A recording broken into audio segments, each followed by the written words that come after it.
مومن کی نیت اس کے عمل سے بہتر ہے۔ اللہ عز و جل کی رضا پانے اور ثواب کمانے کی غرض سے سلسلہ دیکھنے سے پہلے اچھی اچھی نیتیں فرما لیجئے۔ اللہ عز و جل کی رضا کی خاطر علم دین حاصل کروں گا، سیکھ کر دوسروں تک نیکی کی دعوت پہنچاؤں گا، خاص خاص باتیں لکھوں گا، اول تا آخر دیکھوں گا۔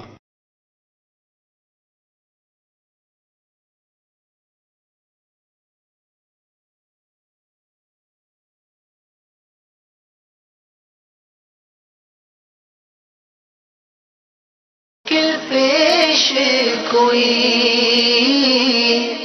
آؤ علماء سے پوچھ لیں۔ الحمدللہ رب العالمین والصلاة والسلام علی سید المرسلین، اما بعد فاعوذ باللہ من الشیطان الرجیم، بسم اللہ الرحمن الرحیم۔ الصلاة والسلام علیک یا رسول اللہ، الصلاة والسلام علیک یا حبیب اللہ، الصلاة والسلام علیک یا نبی اللہ، وعلی آلک واصحابک یا نور اللہ۔ پیارے پیارے اسلامی بھائیوں، مدنی چینل کے ناظرین، دارالفتاح اہل سنت سلسلے میں مرحبا کہتے ہیں۔ مفتی صاحب ہمارے ساتھ تشریف فرما ہے۔ انشاءاللہ آپ کی کالز اور ایس ایم ایس کے ذریعے جو سوالات ہمیں موصول ہوں گے انشاءاللہ سلسلے کا حصہ بنائیں گے۔ آپ ہمیں کال کیجئے، ایس ایم ایس کیجئے، اسکرین پر نمبر دکھائے جا رہے ہیں۔ کسی بھی حوالے سے شرعی رہنمائی لینا چاہیں تو آپ ہم سے رابطہ کر سکتے ہیں۔ درود پاک کی فضیلت سنتے ہیں۔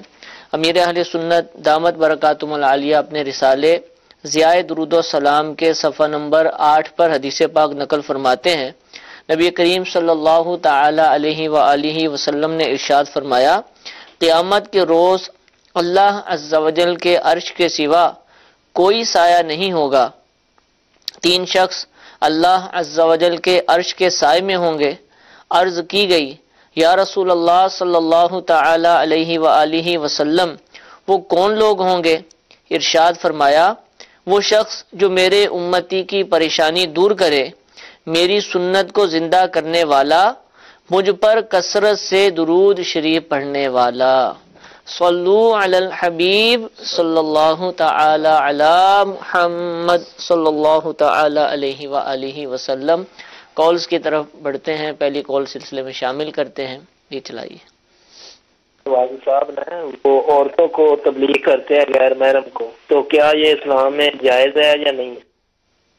جی الحمدللہ رب العالمین والصلاة والسلام علی سید المرسلین، اما بعد فاعوذ باللہ من الشیطان الرجیم، بسم اللہ الرحمن الرحیم۔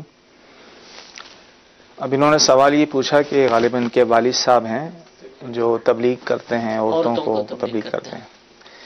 دیکھیں، شریعت کے دائرے میں رہتے ہوئے پردے میں اگر عورتوں کو تبلیغ کی جاتی ہے تو اس میں کوئی حرج نہیں۔ ٹھیک ہے۔ اب انہوں نے وضاحت نہیں کی کس طرح تبلیغ کرتے ہیں۔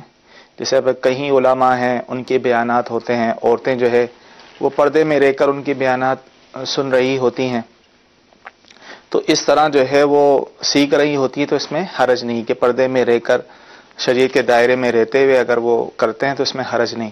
لیکن اگر اس طرح کے معاملات ہیں کہ غیر شرعی معاملات ہوتے ہیں تو اس کے مطابق ہی حکم لگے گا۔ ٹھیک ہے۔ تو لہذا اب سوال میں انہوں نے مکمل وضاحت تو کی نہیں ہے کس طرح سے کرتے ہیں۔ جائز ہے کرنا ان پردے وغیرہ کے معاملات، جیسے کہ الحمدللہ دعوت اسلامی کے جو مدنی ماحول کے اندر بھی اسلامی بہنوں میں تبلیغ کا بھی بہت بڑا الحمدللہ سلسلہ ہوتا ہے، لیکن وہ اسلامی بہنیں ہی اسلامی بہنوں کے اندر تبلیغ جو مدنی کام ہے وہ کرتی ہیں۔ اسلامی بھائیوں کو اگر کرنے کی ضرورت پیش آئے، جیسا کہ کبھی امیر اہل سنت دامت برکاتہم العالیہ کا سنت و بھرا بیان ہو، نگران شورا کو ہو یا دیگر ذمہ داران کا، تو وہ پردے کی رعایت کے ساتھ ہوتا ہے۔ تو جو بھی شریعت نے جواز کے ساتھ طریقے بیان فرمائے ہیں ان کو اپنایا جاتا ہے۔ تو سوال کرنے والے بھی اگر مزید وضاحت چاہیں تو دارالفتاح اہل سنت کے نمبر پر مفتیان اکرام سے رابطہ کر لیں، انشاءاللہ ان کو بھی بتا دیا جائے گا۔ ایک اور کال سلسلے میں شامل کرتے ہیں۔ جی چلائیے۔ میرا سوال یہ ہے کہ یہ بعض کو دیکھو نا، گھر سے آدمی باہر جاتا ہے تو اس کی والدہ یا اس کی سسٹر یا بچے چھوٹے ہوتے ہیں، ان کے سر کو آٹا لگا کے باہر پھینک دیتے ہیں، یا پیسے جو 10 یا 20 روپے کے سر کو لگا کے کسی مسکین کو دے دیتے ہیں۔ یہ پوچھنا تھا کہ یہ صدقہ ہو جاتا ہے یا کتنا صدقہ ہوتا ہے؟ مطلب مختلف طریقے رائج ہیں۔ جی جی۔ اب کہتے ہیں کہ کہیں باہر جانا ہوتا ہے تو والدہ یا گھر والے جو ہے وہ سر پر پیسے وغیرہ گھما کے کسی کو دے دیتے ہیں، تو یہ بھی جائز ہے، یہ بھی صدقہ ہے۔ البتہ پہلے انہوں نے کہا شاید انڈا یا آٹا وغیرہ گھما کے پھینک دیتے ہیں، انڈا، آٹا، چینی، اس طرح کی چیزیں جو ہے وہ گھمانی اور پھینک دینی ہے، تو یہ صدقے کا ایک طریقہ لوگ بیان فرماتے ہیں۔ یہ طریقہ درست نہیں ہے کہ اس طرح جو ہے مال کو ضائع کرنا ہے، کہ انڈا پھینک دیتے ہیں، چینی پھینک دیتے ہیں، تو یہ شرعی طور پہ جائز نہیں۔ ٹھیک ہے، اس کے بجائے یہ ہے کہ اگر انڈا وغیرہ صدقہ دینا چاہیں، چینی یا جو بھی آٹا وغیرہ ہو، تو کسی غریب مستحق کو دے دیں، ٹھیک ہے، تو پھر بھی صدقہ ہو جائے گا۔ ٹھیک ہے، اور ویسے بھی صدقے کے لیے گھمانا ہی ضروری نہیں تو ہے، نظر اتارنے کا ایک جی طریقہ ہے۔ تو اس میں کوئی حرج بھی نہیں ہے۔ ٹھیک ہے، لیکن اگر اس نیت سے، اگر صدقہ اتارنے کی نیت سے دے رہے ہیں، کسی غریب کو دے رہے ہیں، تو صدقہ ادا ہو جائے گا۔ اور صدقے کے لیے ظاہر شریعت نے کوئی مقدار تو بیان نہیں کی، آدمی اپنے حسب استطاعت، حسب توفیق جو ہے وہ صدقہ نکال سکتا ہے۔ ٹھیک ہے۔ تو حضور میسیجز بھی آنا شروع ہو گئے ہیں۔ سوال یہ پوچھا جا رہا ہے کہ سجدہ سجود یعنی غالباً سجدہ تلاوت کا پوچھنا چاہ رہے ہوں گے، اس کا صحیح طریقہ کیا ہے؟ آیت سجدہ کسی نے اگر تلاوت کی ہے تو آیت سجدہ تلاوت کرنے سے یا سننے سے سجدہ تلاوت واجب ہو جاتا ہے، تو اس کا بہتر طریقہ یہ ہے کہ کھڑے کھڑے اللہ اکبر کہتے ہوئے نیت کر لیں، اللہ اکبر کہتے ہوئے سجدے میں چلے جائیں، اس میں ہاتھ نہیں اٹھانا، ٹھیک ہے، صرف اللہ اکبر کہتے ہوئے سجدے میں جائیں، اس میں تسبیحات پڑھیں، پھر اللہ اکبر کہتے ہوئے کھڑے ہو جائیں۔ ٹھیک ہے، دونوں بار جو ہے کھڑا ہونا یہ مستحب ہے۔ اگر بیٹھے بیٹھے بھی جو ہے وہ تکبیر کہتے ہوئے سجدے میں چلے جاتے ہیں اور تسبیحات پڑھتے ہیں، پھر اللہ اکبر کہتے ہوئے اٹھ جاتے ہیں، پھر بھی سجدہ تلاوت ادا ہو جائے گا۔ ٹھیک ہے، ٹھیک ہے۔ سوال یہ ہے کہ اگر غسل کرنے گئے اور جسم پر کپڑے موجود نہیں، ایسی حالت میں اگر نماز کا وضو کیا تو کیا وہ وضو ہو جاتا ہے؟ جی ہاں، اس حالت میں بھی وضو ہو جاتا ہے۔ ہو جاتا ہے، ٹھیک ہے جی۔ ایک اور کال چلائیے۔ بیٹے کا نام رکھا ہے محمد مالک، تو یہ عبد المالک رکھنا جائز ہے یا محمد مالک؟ بیٹے کا نام دونوں طریقے سے رکھ سکتے ہیں، ٹھیک ہے۔ خالی مالک نام بھی رکھ سکتے ہیں، محمد مالک، ٹھیک ہے، اسی طرح عبد المالک، تو یہاں عبد لگانا ضروری نہیں ہے، محمد مالک نام رکھنا چاہیں تو اس میں بھی کوئی حرج نہیں۔ بعض ناموں میں عبدال کا لفظ جی پڑھایا جیسے جاتا ہے۔ عبد الرحمن ہو گیا، ٹھیک ہے، تو اس میں جو ہے ظاہر بغیر عبد کے نام رکھنا جائز نہیں۔ ٹھیک، بعض نام ایسے ہیں جو اللہ تبارک تعالیٰ سے خاص ہیں، لیکن مالک نام جو ہے یہ رکھا جا سکتا ہے۔ ٹھیک ہے، ٹھیک ہے۔ نام رکھنے کے حوالے سے اگر معلومات حاصل کرنا چاہیں، شرعی احکام سیکھنا چاہیں تو مکتبۃ المدینہ سے کتاب شائع ہوئی ہے، المدینہ العلمیہ نے اس کو تحریر کیا ہے۔ نام رکھنے کے احکام، عام طور پر جو کتابیں دستیاب ہوتی ہیں ناموں کے حوالے سے، اس میں صرف نام لکھے ہوتے ہیں یا زیادہ سے زیادہ ان کا معنی لکھا ہوتا ہے اور یہ چیزیں ہوتی ہیں، لیکن الحمدللہ یہ جو کتاب جس کا میں نام بتا رہا ہوں، نام سے ہی واضح ہے کہ اس کے اندر کیا ہوگا۔ نام رکھنے کے احکام، جو بھی شرعی طور پر احکام ہیں، نام کیسا رکھنا چاہیے، کون کون سی باتوں کی احتیاط کرنی چاہیے، تو وہ اس کتاب کے اندر شامل ہیں، اور ساتھ ہی ساتھ بے شمار مدنی منوں کے، مدنی منیوں کے نام بھی وہاں پر درج کیے گئے ہیں، صحابہ اکرام علیہم الرضوان کے نام، انبیاء اکرام علیہم الرضوان، انبیاء اکرام علیہم السلام کے نام جو ہے اس کتاب کا حصہ ہیں، اور بہت سارے اچھے اچھے نام موجود ہیں۔ اگر بچے کا نام رکھنا چاہیں تو اس کتاب سے بھی مدد حاصل کی جا سکتی ہے۔ دعوت اسلامی کی ویب سائٹ سے آپ اس کو free of cost download کر سکتے ہیں، اور مکتبۃ المدینہ سے ہدیۃً بھی آپ اس کو خرید سکتے ہیں۔ ایک اور کال سلسلے میں شامل کرتے ہیں، جی چلائیے۔ ایک آیت کریمہ کے بارے میں پوچھنا تھا جو ارشاد ہے وَاعْتَصِمُوا بِحَبْلِ اللَّهِ جَمِيعًا وَلَا تَفَرَّقُوا، تو اس میں جو اللہ کی رسی کے بارے میں ارشاد فرمایا گیا ہے تو اس سے کیا مراد ہے؟ ذرا اس کی تھوڑی مفتی صاحب سے عرض ہے کہ مزید اس پھول ارشاد فرما دیں تاکہ معلومات میں اضافہ ہو جائے۔ جی، حبل اللہ سے کیا مراد ہے؟ اللہ کی رسی۔ قرآن پاک میں جو آیت ہے وَاعْتَصِمُوا بِحَبْلِ اللَّهِ جَمِيعًا وَلَا تَفَرَّقُوا، کہ تم سب مل کر اللہ کی رسی کو مضبوطی سے کے ساتھ تھام لو اور آپس میں تفرقے میں نہ پڑو۔ اب یہاں اللہ کی رسی حبل اللہ کا لفظ آیا ہے، تو اللہ کی رسی اس کی تفسیر میں مفسرین کے کئی اقوال ہیں۔ ایک قول تو یہ ہے کہ اس سے مراد قرآن مجید ہے، ٹھیک، حبل اللہ سے مراد قرآن مجید ہے، اور یہ حدیث سے بھی ثابت ہے۔ اور حضرت عبداللہ ابن مسعود رضی اللہ تعالی عنہ یہ فرماتے ہیں، ان سے مروی ہے کہ حبل اللہ سے جو مراد ہے وہ جماعت مراد ہے، اور فرمایا کہ تم جماعت کو لازم کر لو کہ وہ حبل اللہ ہے جس کو مضبوطی کے ساتھ تھامنے کا حکم دیا گیا ہے۔ اب دیکھیں یہاں جماعت سے مراد مسلمانوں کی اکثریت مراد ہے، اس سے یہ مراد نہیں ہے کہ 2-3 بندے مل کر اپنا کوئی جماعت کا نام رکھ لیں اور کہہ رہے ہیں کہ ہم جماعت ہیں اور ہمارے ساتھ ملنے کا حکم آیا ہے، تو ایسا نہیں ہے، بلکہ مسلمانوں کی جماعت ہے جو قرآن و سنت پر اور صحابہ کے طریقے پر چل رہی ہے۔ اب جو لوگ اس جماعت سے جدا ہوں گے وہ تفریق کریں گے، وہ تفرقے میں پڑیں گے۔ بعض لوگ کیا کرتے ہیں تمام کی تمام جماعت کے ساتھ دیگر فرقوں بھی سب کو اسی میں لے لیتے ہیں کہ وہ تفرقے میں پڑیں۔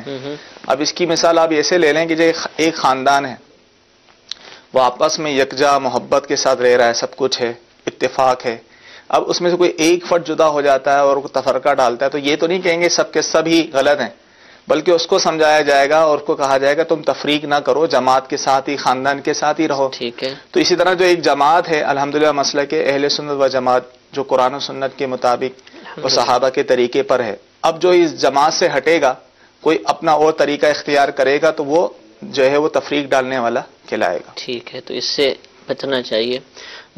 سوال یہ پوچھا گیا کہ پیٹ اور سینے پر جو بال ہوتے ہیں کیا ان کو صاف کیا جا سکتا ہے؟ جائز ہے صاف کرنا، لیکن مردوں کے لیے بہتر یہ ہے کہ سینے کے بال صاف نہ کریں۔ ٹھیک ہے، مردوں کے حوالے سے حکم ہے۔ جی ایک اور کال چلائیے گا۔ زہرا آباد سے بول رہا ہوں۔ دارالمدینہ جو دعوت اسلامی کا اسکولنگ سسٹم ہے اس میں زکوٰۃ کی رقم بچوں کی فیس میں جمع کروائی جا سکتی ہے؟ زکوٰۃ کی رقم بچوں کی فیس میں؟ جی دیکھیں زکوٰۃ کی رقم کسی عوض میں نہیں دے سکتے، ٹھیک ہے، یعنی اجرت پہ کوئی آپ کا ملازم ہے اس کی اجرت پہ آپ اس کو دے رہے ہیں، اسی طرح آپ کے بچے اسکول میں پڑھ رہے ہیں اس کی اجرت جو فیس ہے اس کی مد میں آپ زکوٰۃ دے رہے ہیں، تو اس طرح زکوٰۃ کسی عوض میں نہیں دی جا سکتی۔ ٹھیک ہے، تو لہذا یہاں دارالمدینہ ہو یا کوئی بھی اسکول ہو اس طرح فیس کے طور پر جو ہے وہ زکوٰۃ دینا جائز نہیں، اگر دے دی تو وہ ادا نہیں ہوگی۔ اچھا یہ دو صورتیں ہو سکتی ہیں، ایک تو یہ کہ اپنے بچوں کی فیس کی جگہ زکوٰۃ دے دیں اور دوسرا یہ کہ دارالمدینہ کو زکوٰۃ دے دیں۔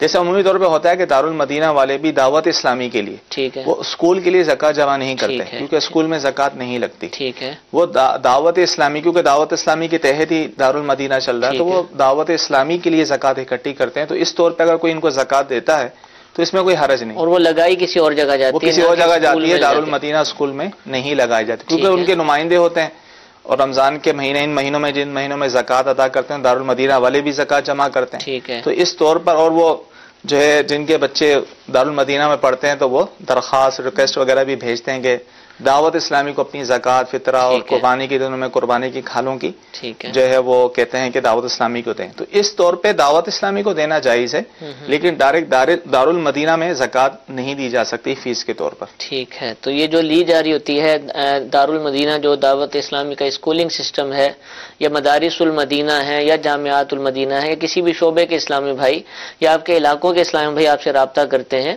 تو وہ دعوت اسلامی کے لیے ہی مدنی عطیات وصول کرتے ہیں، پھر اس کو جو بھی شرعی تقاضے ہیں شرعی طریقہ کار ہے اس کے مطابق الحمدللہ خرچ کرنے کا سلسلہ موجود ہے۔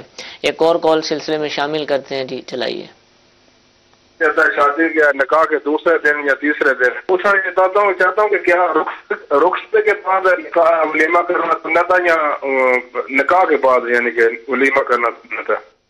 ہاں نکاح پہلے ہو جاتا ہے جی کئی دفعہ۔ دیکھیں دعوت ولیمہ سنت ہے، اور ولیمہ یہ ہے کہ شب زفاف کے بعد، یعنی جس کو سہاگ رات بھی کہتے ہیں، اور شب زفاف کے بعد جو ہے اگلے دن صبح جو ہے وہ اپنے دوست احباب عزیز اور رشتہ داروں کو بلا کر دعوت کر دی جائے تو یہ ولیمہ ہے۔ پہلے دن یا دوسرے دن 2 دن تک جو ہے وہ دعوت ولیمہ ہو سکتی ہے، لیکن انہوں نے کہا کہ نکاح کے بعد ہوگی یا رخصتی کے بعد۔ عمومی طور پہ نکاح پہلے ہوتا ہے، رخصتی بعد میں ہوتی ہے، تو رخصتی سے پہلے شب زفاف سے پہلے ولیمہ نہیں ہو سکتا، ٹھیک ہے، وہ عام دعوت ہوگی، ولیمے کی سنت ادا نہیں ہوگی، ولیمے کی سنت جو ہے وہ شب زفاف کے بعد ہی ادا ہوگی، وہ بھی 2 دن تک۔ ٹھیک ہے، 2 دن کے بعد مزید اگر کئی دن گزار لیتے ہیں تو وہ پھر دعوت ولیمہ نہیں کہلائے گی، دعوت ہے لیکن جو سنت ہے ولیمہ کرنا وہ نہیں کہلائے گی۔ اچھا جب یہ سنت ہے تو اس کا مطلب ہے اس کے لیے نیت بھی کرنی ہوگی کہ میں جو دعوت کل رکھ رہا ہوں یہ سنت کی نیت سے بالکل ایسی ہے، ٹھیک ہے، اور کوئی ظاہر ہے وہ کوئی اور مضموم نیت رکھتا ہے تفاخر کی کہ میری واہ واہ ہو، ٹھیک ہے، جیسے عمومی طور پہ دیکھا یہ گیا ہے، تو وہ پھر نہ سنت ادا ہوگی، اوپر یہ ہے کہ اس پر وعید۔ اچھا، ویسے پتا ہے کہ ولیمے کی دعوت کر رہا ہوں، لیکن اس کو یہ نہیں، اس کا ادراک نہیں ہے، سمجھ نہیں ہے کہ سنت بھی ہے، تو صرف ولیمے کی نیت سے ولیمہ کیا جاتا ہے، تو اب بھی عمومی طور پہ ولیمے کی نیت بھی کر لی، کوئی ولیمہ سنت ہے، یہ تقریباً لوگ جانتے ہیں کہ ولیمہ کی جاتی ہے،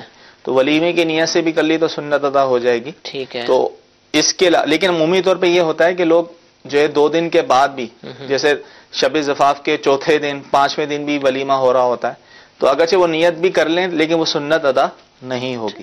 تو حضور اس کے عام طور پہ تو بہت بڑے پیمانے پر کیا جاتا ہے، غریب ہو امیر ہو، اس کی کوشش ہوتی ہے کہ زیادہ لوگ بلائیں، لیکن جیسے کہ آپ فرما رہے ہیں کہ سنت ہے، اور اب ایک شخص ایسا ہے کہ جس کی استطاعت نہیں ہے، تو وہ بڑی دعوت تو کر ہی نہیں سکتا، وہ چھوڑ ہی دیتا ہے، تو کیا ایسا اس کو مدنی مشورہ دیں گے بولے 4 آدمیوں کو بلا کر یہ سنت پوری کر لو؟ دیکھیں، اس کے لیے کوئی کثیر انتظام کی ضرورت نہیں ہے۔ آپ علیہ الصلوۃ والسلام نے بھی ولیمہ کیا ازواج مطہرات، اور جس میں جو سب سے بڑا ولیمہ تھا وہ حضرت زینب رضی اللہ تعالیٰ عنہ کے نکاح میں، وہ بھی 1 بکری ذبح کی تھی، جو سب سے بڑا ولیمہ، جو سب سے بڑا۔ اور بعض ازواج مطہرات کے اس میں جو ہے ستو، کھجوریں وغیرہ بھی ولیمہ ہو گیا، اس میں بھی ولیمہ ہو گیا۔ ٹھیک ہے۔ تو اس کے لیے کوئی بڑا اہتمام کرنا ضروری نہیں ہے، چند رشتہ داروں کو، دوستوں کو اس نیت سے بلا کر کھلا دیتے ہیں تو پھر بھی سنت ادا ہو جائے گی۔ ٹھیک ہے، سنت کی نیت کریں اور اس پر عمل بھی کیا جائے۔ اسلامی بہنوں کے آئی بروز بنانا کیسا ہے؟ اگر بہت زیادہ بال ہو جائیں، لمبے لمبے ہو جائیں، پیشانی تک آ رہے ہوں، تو اب کیا حکم ہوگا؟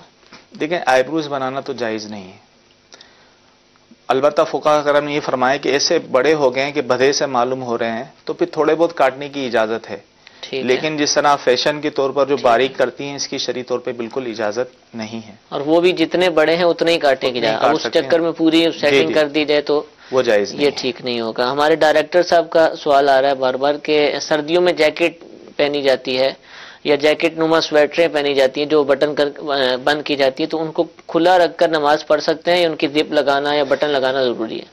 شرعی طور پہ ضروری نہیں ہے۔ اچھا، ٹھیک ہے۔ اگر کسی نے جیکٹ پہنی ہوئی ہے اور نیچے، کیونکہ عمومی طور پہ قمیض تو ہوتی ہے اور قمیض کے بٹن بند ہوتے ہیں، ٹھیک ہے، سینہ کھلا نہیں ہوتا، ٹھیک ہے، اوپر جیکٹ پہنی ہے، کوئی سویٹر پہنا ہے اور اس کے بٹن یا زپ کھلی ہوئی ہے، تو اس صورت میں نماز پڑھنے میں کوئی حرج نہیں، ٹھیک ہے، بند کر لیجیے تو بلا اچھا کراہت ہو جائے گی، بند کر لیں تو اچھی بات۔ ٹھیک ہے جی، ایک اور کال چلائیے گا۔ صاحب سے میرا یہ سوال ہے کہ جیسے مقدس اوراق ہم جسے اٹھاتے ہیں اور جو نہیں اٹھا سکتے تو ہم گناہگار تو نہیں ہوں گے؟ مقدس اوراق کے حوالے سے سوال ہے۔ دیکھیں، اگر مقدس اوراق اگر نظر آتے ہیں تو اس کو اگر اٹھا سکتے ہیں تو اٹھانا چاہیے، ٹھیک ہے، ٹھیک ہے نا۔ بعض جگہ ایسی جگہ پڑے ہوئے ہوتے ہیں کہ وہاں اٹھانا جو ہے وہ مشکل ہو جاتا ہے، تو اگر تو خاص کسی جیسے قرآن پاک کے مقدس اوراق ہیں اس طرح کے، وہاں اگر نظر پڑ گئی ہے اس پر اور اٹھانے میں بھی کوئی حرج نہیں ہے تو اٹھانا ضروری ہوگا، ٹھیک ہے۔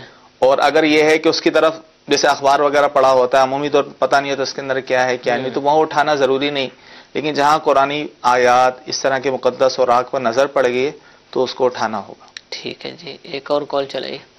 میرا سوال یہ ہے کہ مجھے پیسے ملے ہیں اور وہ کافی زیادہ ہیں سر، اور میں صبح سے ان کی تلاش میں ہوں، وہ مجھے نہیں مل رہے، اگر وہ مجھے مل جاتے ہیں تو میں انہیں دے دوں گا، اگر وہ مجھے نہ ملیں تو وہ پیسے کہاں استعمال ہوں گے؟ جی ظاہر انہوں نے اس نیت سے ہی اٹھائے ہیں کہ مالک تک پہنچائیں۔ اس کا حکم یہ ہے کہ ایسے معاملات میں تشہیر کریں، خوب معلومات کریں۔ اگر اتنا عرصہ گزر جاتا ہے کہ اب اس کا مالک بھی اس کو تلاش نہیں کرتا ہوگا اور مالک کا ملنا جو ہے اب دشوار ہے، تو ایسی صورت میں جب یقین ہو جائے تو ایسی صورت میں اس رقم کو صدقہ کر دیا جائے، کسی مسجد مدرسے میں بھی دے سکتے ہیں۔ ٹھیک ہے، لقطے کے جو احکام ہیں وہ اس پر لگیں گے، اور اس کے حوالے سے الحمدللہ ہم نے متعدد مرتبہ پورے سلسلے کیے ہیں لقطے کے بارے میں، احکام، لقطے کے احکام اور گری پڑی چیز کے احکام، ان ناموں سے آپ دعوت اسلامی کی ویب سائٹ سے دارالافتاء اہل سنت کے سلسلے ڈاؤن لوڈ کر سکتے ہیں، ان کو ملاحظہ کیجیے، انشاءاللہ مزید تفصیلات بھی معلوم ہوگی۔ جی ایک اور کال چلائیے۔ اللہ تعالی عرض کروں پاکن شریف سے، میرا دارالافتاء اہل سنت سے سوال ہے کہ ایک مسجد کی چیز جو بنی ہوئی ہے اور وہ مسجد کے استعمال میں بھی ہے، آیا کہ وہ دوسری مسجد کے لیے اس کو بیچ سکتے ہیں کہ نہیں؟ دیکھیں، جو چیز جس مسجد کے لیے خریدی گئی ہے یا جس مسجد پر وقف ہے اور وہ چیز قابل استعمال بھی ہے، تو ایسی صورت میں کسی اور مسجد میں دینا جائز نہیں ہوگا، بلکہ اسی مسجد میں ہی اس کو استعمال کیا جائے گا۔ ٹھیک ہے جی، ایک اور کال چلائیے۔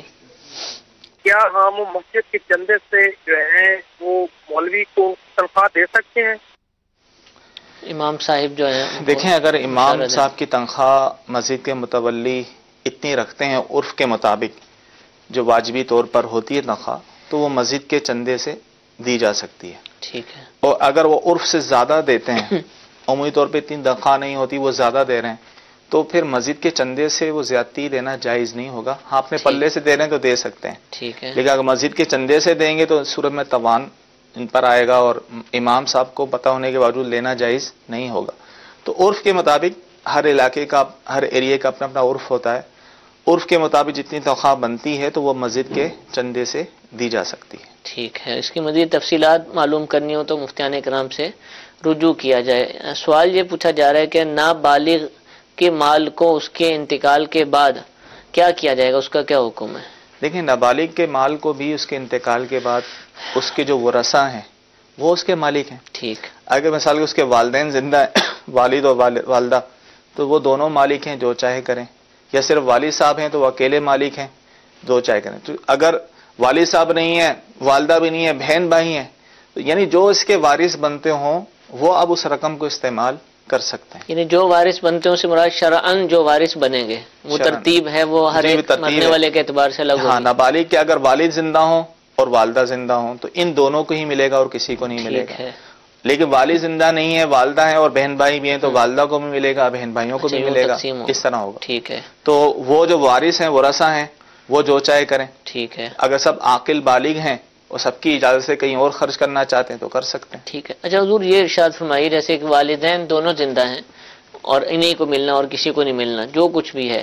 بعض دفعہ نابالغ کا مال زیادہ بھی ہوتا ہے، اس کو کسی نے انگوٹھی دی ہوتی ہے، سونا ہوتا ہے، یہ خود ہی والدین نے اس کے نام چیزیں لگائی ہوتی ہیں. تو اب ملنا والدین ہی کو ہے، انہوں نے دیا تو اور انہی کو لوٹے گا. تو کیا یہ تقسیم کریں گے یا بس مکس ہے، استعمال کرنا شروع کر دیں؟ کیا کریں گے؟ اگر باہمی رضامندی سے جو ہے وہ کرنا چاہ رہے ہیں کہ بھئی ٹھیک ہے مل کر استعمال کریں گے، اگر کہیں دینا ہو تو باہمی رضامندی سے دینا تو یہ بھی جائز ہے. ٹھیک ہے. لیکن دونوں کی اجازت ضروری ہوگی. جب تک تقسیم نہیں کریں گے تو ہر چیز میں ظاہر دونوں کا حق ہے، ایک دوسرے کی اجازت سے ہی باقاعدہ باہمی رضامندی سے ہی کہیں وہ چیز دی جا سکتی ہے. لیکن بہتر یہ ہے کہ باقاعدہ تقسیم کر لیا جائے، تعین کر لیا جائے، یہ تقسیم کر دیا جائے تاکہ ہر ایک کا حصہ ممتاز ہو جائے، وہ اپنے حصے کے مطابق جو چاہے کرے. اگر کل کو ان میں سے کسی کا انتقال ہو تو پتہ ہو کہ یہ مال اس کا تھا اور اس کی وراثت پھر اس میں جاری ہوگی، تو یہ کر لیا جائے کیونکہ اس کی طرف عام طور پر توجہ نہیں ہوتی. جی ایک اور کال چلائیے. کا مسئلہ ہے، میں بروکری کرتا ہوں اور دوسرا یہ کہ میں اپنا بل بھی بنا رہا ہوں نا. اگر ریٹ میں کسی ریٹ میں مال لیتا ہوں نا اپنے نام سے، کوئی 10 روپے کی چیز لے کے آ رہا ہوں یا 12 روپے لگا کر میں نا آگے بل اپنا بناتا ہوں اور پارٹی کو بتا کر بناتا ہوں، کیا یہ ٹھیک ہے؟ بروکری کرتے ہیں، 10 روپے کی چیز لیتے ہیں، 12 کی بیچتے ہیں اور بل بناتے ہیں 12 روپے کا. دیکھیں، بروکری اگر یہ کرتے ہیں تو ظاہر بروکری میں یہ ہوتا ہے کہ جو ان کو کمیشن ملتا ہے ان کے کام کے مطابق وہ کمیشن لینا عرف کے مطابق جائز ہے. لیکن عمومی طور پہ یہ ہوتا ہے کہ جو بروکری کرتے ہیں ان کی حیثیت ایک وکیل کی طرح بھی ہوتی ہے کہ وہ جس کا کام وہ کر رہے ہیں، اگر اس کی طرف سے چیز خرید کر آ رہے ہیں اور 10 روپے کی چیز اگر وہ اس نے خریدی ہے آگے وہ 12 روپے کی بتا رہا ہے تو یہ تو شرعی طور پہ جائز نہیں ہوگا. تو اس طرح کا دھوکہ ہو جائے گا اس کے ساتھ کہ بل جو ہے وہ خود ہی بڑھا کر پیش کر رہا ہے، تو یہ صورت جائز نہیں ہوگی. اس کی مختلف صورتیں بنتی ہیں کہ بعض لوگ اس کو ٹھیکے پہ لے لیتے ہیں، بعض لوگ یہ ہے کہ وہ کمیشن کے طور پہ کام کر رہے ہوتے ہیں. مختلف صورت اس میں بن سکتی ہیں. تو لہذا دارالفعل سنت میں فون کر لیں، اپنے کام کی مکمل وضاحت کر لیں تو ان کو صحیح طریقہ بھی بتا دیا جائے. ٹھیک ہے. حضور، نماز کی حالت میں الٹا ہاتھ استعمال کرتے ہوئے کھجانے کا کیا حکم ہے؟ کھجا سکتے ہیں، خارج کر سکتے ہیں الٹے ہاتھ کے ساتھ؟ دیکھیں، قیام کی حالت میں جی یا مطلقاً پوچھا ہے انہوں نے. ہاں، انہوں نے قیام کی حالت میں جی. قیام کی حالت میں دیکھیں حکم تو یہی ہے کہ سیدھا ہاتھ استعمال کیا. جیسے جمائی کے طور پہ ویسے تو کہا کسی کو اگر جمائی آتی ہے تو پہلے اولاً تو روکنے کی کوشش کرے، اگر جمائی نہیں رکتی تو الٹے ہاتھ کی پشت سے روکے. لیکن قیام کی حالت میں یہ کہا گیا ہے کہ قیام کی حالت میں وہ سیدھی ہاتھ کی پشت سے وہ روکے، الٹا ہاتھ استعمال نہ کرے. ٹھیک ہے. اور اسی طرح خارش وغیرہ کرنی ہو کہ وہ بھی سیدھے ہاتھ سے ہی کی جائے. الٹے ہاتھ سے نہ کیجیے. لیکن اگر اس وقت کسی نے الٹا ہاتھ استعمال کر لیا تو اس صورت میں نماز فاسد نہیں ہوگی. ٹھیک ہے. بعض لوگ یہ سمجھتے ہیں الٹا ہاتھ استعمال کر لیا اب دونوں ہاتھ کو حرکت ہو گئی تو لہذا یہ عمل کثیر میں آ جائے گا, تو یہ صورت عمل کثیر میں نہیں بنے گی. لہذا لیکن ایسا کرنا نہیں چاہیے. ٹھیک ہے. قیام کی حالت میں سیدھا ہاتھ ہی استعمال کرنا چاہیے. بقیہ حالات میں الٹا بھی کیا جائے. جی جی بقیہ. ٹھیک ہے جی. ایک اور کال چلائیے. صاحب کی بارگاہ میں ایک سوال عرض ہے کہ ایک آدمی ہے جو قرآن پاک پڑھ کے وہ بیچتا ہے کہ اس کا یعنی کہ اجرت لیتا ہے کہ 200-300 کا, تو کیا اس کا یہ عمل کرنا جائز ہے یا ناجائز ہے؟ سال ثواب کرنے کے غالباً یہ قرآن پاک پڑھ کے بیچتا ہے کہ ٹھیک ہے میں 300 قرآن پاک اتنے قرآن پاک, تو یہ تو شرعی طور پہ جائز نہیں. ٹھیک ہے. اس کی اجرت لینا, قرآن پڑھنے کی اجرت لینا یہ حرام ہے. ٹھیک ہے. شرعی طور پہ جائز نہیں ہے. ٹھیک ہے جی. ایک اور کال چلائیے. اچھا حضور اس میں یہ بھی ہے کہ جیسے عام طور پہ ہم دیکھتے ہیں کہ لوگ دکانوں پر قاری صاحبان کو بٹھا دیتے ہیں صبح کے اوقات میں, خود نہیں پڑھتے لیکن کسی کو کہتے ہیں, تو یہ بھی اسی میں آئے گا. یہ بھی اسی میں آئے گا کہ وہ آ کے کہتے ہیں بھائی آ کے یاسین شریف وغیرہ پڑھ لیا کریں, سپارہ پڑھ لیا کریں, ہم آپ کو اس کی اجرت دیں گے. اسی طرح قبر پر بٹھا دیا جاتا ہے کہ 40 دن تک یہ آتے رہیں اور قرآن پاک پڑھتے رہیں, تو قرآن پڑھنے کی اجرت لینا یہ حرام ہے. قرآن خوانیوں میں لوگ بلاتے ہیں, اس پہ پیسے دیتے ہیں, تو یہ بھی وہ بھی قرآن پڑھنے کی اجرت میں آ جائے گا, جائز نہیں. تو اس کا طریقہ فقہاء کرام نے یہ بیان کیا ہے کہ اس طرح اگر کسی قاری صاحب کو مقرر کرنا بھی ہے تو ان کا وقت کا اجارہ کر لیا جائے. بھائی آپ اتنے سے لے کر اتنے بجے تک آپ آئیں, یہ وقت کا اجارہ ہے آپ کا, ہم آپ سے جو کام چاہیں لے سکتے ہیں, اس کے لیے کوئی اجرت مقرر کر لیں, وقت کی اجرت, پھر ان سے جو ہے قرآن پاک پڑھوا سکتے ہیں اس طرح کا. لیکن عمومی طور پہ ایسا ہوتا نہیں ہے. قرآن پڑھنے کی اجرت دے رہے ہوتے ہیں تو یہ شرعی طور پر جائز نہیں. ٹھیک ہے. پڑھانے کی اجرت لینا جائز, قرآن پڑھانے کی اجرت, کیونکہ اولاً تو یہ تھا کہ کسی قسم کی جو طاعت ہے, عبادت ہے, اس کی اجرت جائز نہیں تھی. ٹھیک ہے. لیکن علماء کرام نے, فقہاء کرام نے, متاخرین علماء نے چند عبادات طاعت ایسی ہیں جس کی اجرت کو ضرورت کے تحت جائز قرار دے دی, جیسے امام کی امامت کی اجرت, مؤذنی کی اجرت, واعظ کی اجرت, اور اسی طرح قرآن پڑھانے کی اجرت, تو یہ جائز ہے. قرآن پڑھنے کی اجرت جو ہے اس کی شرعی طور پہ اجازت نہیں ہے, وہ حرام ہے. اگر ان کاموں کے لیے اجرت نہ دی جاتی تو پھر یہ ہو نہ پاتے. کون امامت کے لیے آتا, کون قرآن پڑھاتا, تو یہ علماء نے اس کی اجازت دی ہے. جی ایک اور کال چلائیے. عمری بہت زیادہ ہیں اور گائے بگائے بیچ میں بھی رہ جاتی ہیں, تو قضاء عمری کی نیت کس طرح کرنی ہوگی, کس طرح ادا کرنی ہوگی, پہلا سوال. دوسرا سوال یہ ہے اگر وضو کی حالت ہے اور نماز پڑھ لی ہے اور پھر اس کے بعد بھی وضو ہے اور کسی کی سطح پہ نظر پڑ جاتی ہے, اور یا اپنے ہی پیر میں یا گھٹنے میں اگر آپ کوئی دوائی وغیرہ لگانی ہے اور آپ اپنی قمیض اوپر کر لیتے ہیں, تو اس طرح وضو ٹوٹے گا یا نہیں ٹوٹے گا؟ پہلا سوال انہوں نے یہ کیا قضاء عمری کے حوالے سے کہ نیت کس طرح کی جائے, کیونکہ کئی نمازیں قضا ہو جاتی ہیں, یاد نہیں رہتا کہ کون سے دن کی نماز ہے. تو ایسی صورت میں پھر حکم یہ ہے اگر کس پر بہت ساری نمازیں قضا ہوں تو یہ نیت کر لے کہ مجھ پر جو اب سب سے پہلے نماز قضا ہے, یعنی فجر کی قضا کر رہا ہے, مجھ پر اب جو سب سے پہلے فجر کی قضا ہے, یہ بھی نیت کر سکتا ہے. یہ بھی کر سکتا ہے سب سے آخر میں جو مجھ پر قضا ہوئی میں اس کی نیت کرتا ہوں. تو ہر نماز میں اس طرح نیت کرتا رہے تو ہو جائے گی. دوسرا سوال انہوں نے یہ پوچھا کہ وضو کیا ہے اور کسی کی سطر یا اپنی سطر پہ اگر نظر پڑ جاتی ہے تو اس صورت میں وضو نہیں ٹوٹتا. ٹھیک ہے, وضو نہیں ٹوٹے گا. جی ایک اور کال چلائیے. میرا الیکٹرانکس کا کام ہے تو میں فون پہ مال منگواتا ہوں, تو اس حوالے سے مفتی صاحب سے کچھ سوال عرض کرنا تھا کہ فون پہ مال منگوانا کیسا ہے, اور اگر ان کو وہ کہتے ہیں کہ ہمیں پہلے پیمنٹ لگوا دو بعد میں ہم مال بھیجیں گے, تو اس حوالے سے پوچھنا تھا کہ یہ کرنا کیسا ہے. دیکھیں ان کا اس طرح فون پر خرید و فروخت کرنا تو جائز ہے, ایجاب و قبول اس کی علماء نے جو ہے اجازت دی ہے. لیکن مسئلہ یہاں یہ ہوتا ہے کہ ٹھیک ہے پہلے بھی ایڈوانس میں بھی پیسے دیے جا سکتے ہیں اور بعد میں اس سے, لیکن جب تک ان کے پاس مال نہ آ جائے, قبضے میں نہ آ جائے, اس وقت تک یہ آگے بیچ نہیں سکتے. عمومی طور پہ یہ ہوتا ہے آگے سے آرڈر دیا اور اس مزید اس کے بعد پارٹی آ رہی ہے, وہ اس کو بیچ بھی رہا ہے, اس کو پتا ہے کہ میرے پاس مال آ جائے گا تو میں اس کو بیچ دوں گا. تو جب تک اپنے قبضے میں مال نہ آ جائے اس وقت تک آگے بیچنا جائز نہیں ہوگا. البتہ ان کا جو ہے فون پر اگر کسی سے خرید و فروخت کر رہے ہیں, ان کے پاس مال ہے, ان سے مال خریدتے ہیں, تو یہ جائز ہے. تو حضور آج کل ویب سائٹس کے ذریعے بہت زیادہ خرید و فروخت ہوتی ہے, آپ آن لائن جاتے ہیں رابطہ کرتے ہیں، وہ آپ سے رابطہ کرتے ہیں، جی ہاں یہ چیز ہم اتنے کی دیں گے، لیکن ان کے پاس وہ چیز ہوتی نہیں ہے، کیونکہ بہت ساری چیزیں بڑے بڑے ایجنٹس کے پاس ہوتی ہیں، ان کے وہ ایڈ وغیرہ چلا رہے ہوتے ہیں خود بھی ان کی طرف سے، تو جب آرڈر ملتا ہے تو اس کے بعد پھر وہ آرڈر کرتے ہیں، تو یہ بھی اسی میں آئے گا، یہ بھی اسی میں آئے گا. ٹھیک ہے. تو اس کا طریقہ کار کیا اپنا سکتے ہیں، کیونکہ کاروبار تو ہو رہا ہے، وہ کاروبار کر رہے ہیں اور لوگ بھی یوں خرید رہے ہیں، ان کو بھی چیز چاہیے ہوتی ہے، اور یہ ایک آسان طریقہ ہے کہ انٹرنیٹ کے ذریعے آپ خرید و فروخت کر لیں. دیکھیں آرڈر دے سکتے ہیں، ٹھیک ہے، جیسے کہ نا شروع میں جیسے فلیٹس وغیرہ بک ہو رہے ہوتے ہیں، جی جی، تو عمومی طور پہ تو ابھی تو فلیٹ بننے نہیں ہوتے، تو شروع میں بک کرنا جائز. اچھا، اس کو کہتے ہیں بے استثناء، اس طرح آرڈر کی بے خرید و فروخت، تو یہ شروع میں بک کرنا جائز ہے، تو بکنگ کرنا جائز ہوگا، لیکن جب تک وہ فلیٹ بن نہیں جاتے اس کا آگے بیچنا جائز نہیں ہوگا. ٹھیک ہے. تو اس میں کیا کریں؟ اس میں بھی یہ کر لیں، پتہ ہے کہ ان کے پاس نہیں ہے، جی جی، یا وہ پھر ایسا کرے کہ وعدہ بے کر لیں کہ ٹھیک ہے میں آپ سے خریدوں گا، میں آپ کو بیچ، اس وقت ڈن نہ کریں سودا. ٹھیک ہے. پھر جب اس کے قبضے میں مال آ جائے پھر اس سے بات کریں، ہاں بھی یہ چیز ہے میرے پاس، میں آپ کو اتنی کی بیچتا ہوں، تو ایسی صورت میں بعد میں خرید و فروخت کی جائے. جیسے وہ رابطہ کرتے ہیں کہ انٹرنیٹ پر ہم نے جا کے کلک کیا کہ ہمیں یہ چیز چاہیے، تو اب میں جب فون کروں اگر میں بیچنے والا ہوں تو اس سے بولوں کہ ٹھیک ہے یہ چیز میں آپ کو اتنے کی دے دوں گا، اور جب اس کے گھر لے کے جائے ڈیلیوری تو اس وقت پھر اس سے ایجاب قبول کر لیا، پھر بھلے پیچھے خریدتا رہے. تو یوں اس کی صورت نکل سکتی ہے، کیونکہ میری اس طرح بات ہوئی نا تو بہت ساری کوانٹٹی میں مصنوعات ہوتی ہیں، بہت زیادہ ہوتی ہیں، اور ہر چیز ہر وقت رکھنا یہ ان کے لیے ممکن نہیں ہوتا، تو وہ پہلے طے کرتے ہیں فیس بک کے ذریعے یا کسی اور ذریعے سے، اور اس کے بعد پھر جو ہے وہ خرید کر لے کر آتے ہیں، پھر ڈیلیوری کرتے ہیں.